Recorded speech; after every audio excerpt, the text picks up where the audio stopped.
So we decided we would just give a bit of an update because obviously there are a lot of folk in the community that are worried about the impending protest action that could possibly take place at the end of the month. So we just wanted to bring you into our world and just chat about exactly what we're thinking, what we're planning. Brett, obviously the public are concerned for their safety because there's been so much said and so many things going on social media and around the country. What is your take on the impending protest action that could take place at the end of the month? Okay, well, let's talk about what we know. We know that there'll be some marches, which is not really a big problem. Our biggest problem is that what a lot of organisers have said, they have until the end of the month and all foreigners must leave. So, and these are undocumented foreigners. Now, this is where the problem comes in now, because some of the marchers or some of the protesters have said that they want everybody removed. So we're not quite sure how this is going to play out. What might happen, we'll have maybe a lot of refugees coming to our towns, because we don't only do Underberg and Harbour, we do obviously Bulwer, Kokstad, Umzimkhulu and Haarflats as well.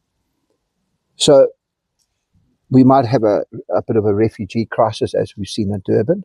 The community members have assured us, certainly in the Underberg and Harbour area, that they will not be involved in any form of violence and they will not be looting, which is the biggest problem everybody has.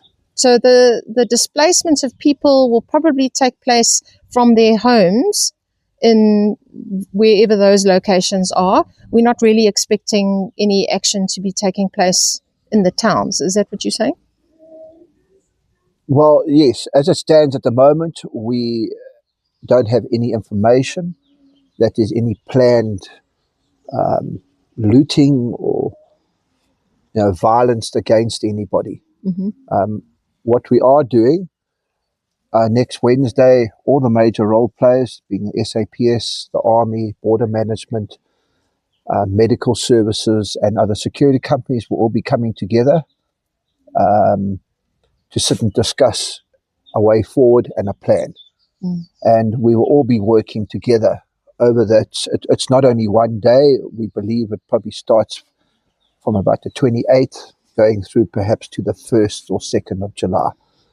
So we will have plans in place for that. And what is the concern? Because if people are displaced, where will they go and what will happen to them? What are the essential services concerned about? Well, what we're concerned that obviously, especially in the locations, these foreigners who have shops and who've been living there will be evicted, and they will come to the towns looking for protection. So we have to sit and come up with a plan as what we will do with these people. Because we're dealing with very marginal temperatures up here. And these are folk that are going to need sanitation, food, temporary accommodation, etc., etc. That is what we are making plans for. Correct. We have been in contact with various relief agencies. They are on standby, and we have access to equipment and supplies, which we are establishing now, which are based in the Kopo, which we can pull in the event of a problem. What is Harbour of Hope? Tell us about that. Harbour Hope is a relief organisation that Berg Protection has set up. We've just got going now, and the idea is that's there to provide relief to people in distress. And can people make deposits into that organisation? How can they contribute to Harbour of Hope? Well, we will be putting something out on social media and everything else. It is a non-profit organisation.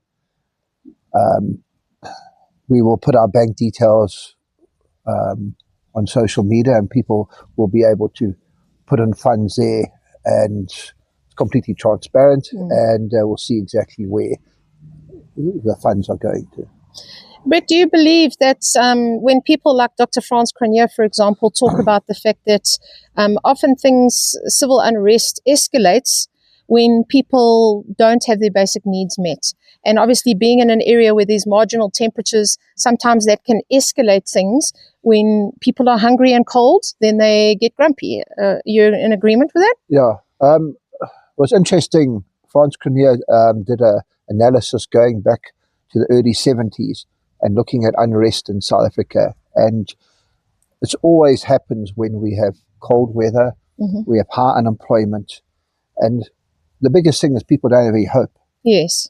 And this becomes a problem, and then we just need something, perhaps like we're having at the end of the month. It sparks people off, and and this is why the Harbour of Hope has been initiated, so that we can try to stabilize communities by providing their needs. Correct. We do have access to various supply organisations, which we have always worked with, and it's going back from during the looting. If you remember, during the looting, we brought in a massive truckload of supplies, and that, which was donated by people from all over the country. And what is Berg Protection specifically doing with regard to our response should any events take place at the end of the month? Okay, so we have formed a right unit consisting of probably over 20 people available.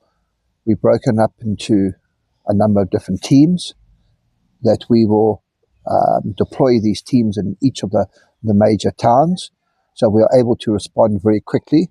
The idea is that we're not responding by ourselves, we're responding in conjunction with the SAPS, Army and Traffic Department.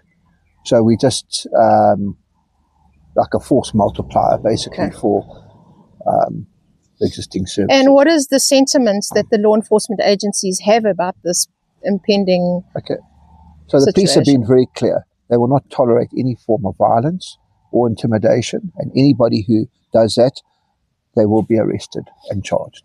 And am I right in saying that if you incite public violence, you can actually be charged with 100,000 Rand, and you can really get yourself into some serious trouble? So it's not always a good idea to be associated with some kind of public violence. Am I right? That's correct, yeah. And so now the various agencies will be getting together on Wednesday to be talking about their coordinated effort.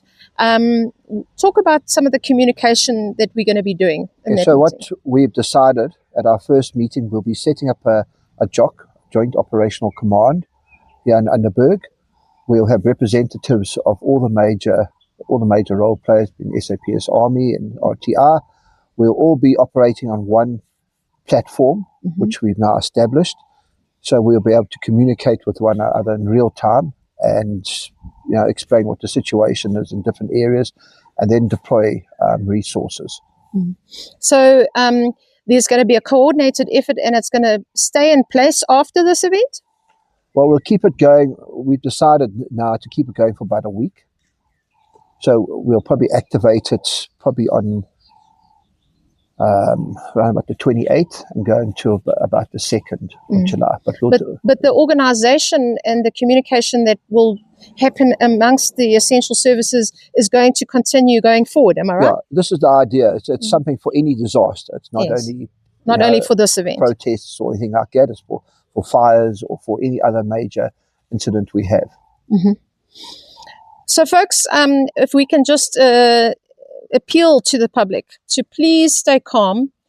Don't get excited. We do have plans and measures in place to be able to deal with this. The folk that are addressing the matter obviously have the appropriate training to be able to handle the situation. As far as the displacement of people go, if you are wanting to make a contribution and you're wanting to assist us in safeguarding the community, then consider, either contributing with blankets or physical resources that can be used for people's provision during the cold snap, and you can contribute financially into the Harbour of Hope bank account. There are a number of ways that you can get involved, but we really don't feel it's necessary that everybody get too excited. And we just ask everybody to just remember that we are all human and to do the right thing.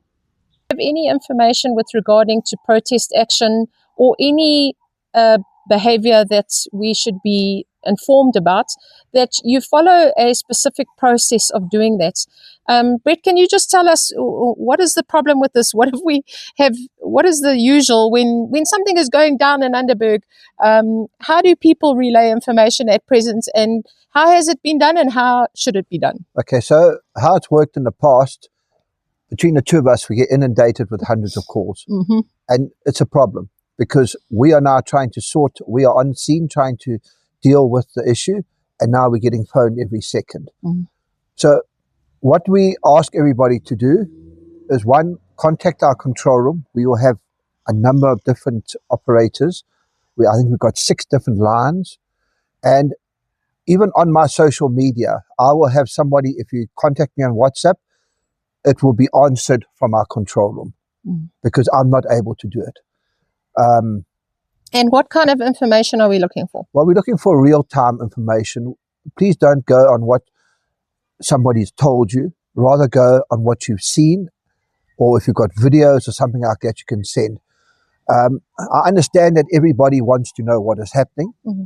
So we will, which we haven't done in the past, we will be putting small little snippets out, just explaining whatever the situation, it being, if it's what's unfolding, whatever's unfolding. Yeah. And we'll put little, so you can go onto one of our social media platforms, and in real time, we should be keeping you informed as to what is happening. So there won't be any need for you to be phoning one of us all the time. Yes. We do have a journalist, and our journalist's function is to go out there and gather information to be able to keep you up to date with what's happening in the field. And yes, just to reiterate, please only send information that is reliable, information that is an eyewitness account. So not hearsay, not speculation, but we need real information in real time. So if you send information through to a WhatsApp group, please give your name and the time that you have submitted that information. And if possible, some of the information regarding the source. So where did you see it? What time did it happen? Some details about what happened, just so that we can verify information, because otherwise we go on a goose chase and it just wastes our time and resources. So folks, if you can use the channels and make sure that you help us, we definitely need your help. But if you can just follow the right channels and not be inundating Brett and Ives as information networks, which we obviously need when things are happening.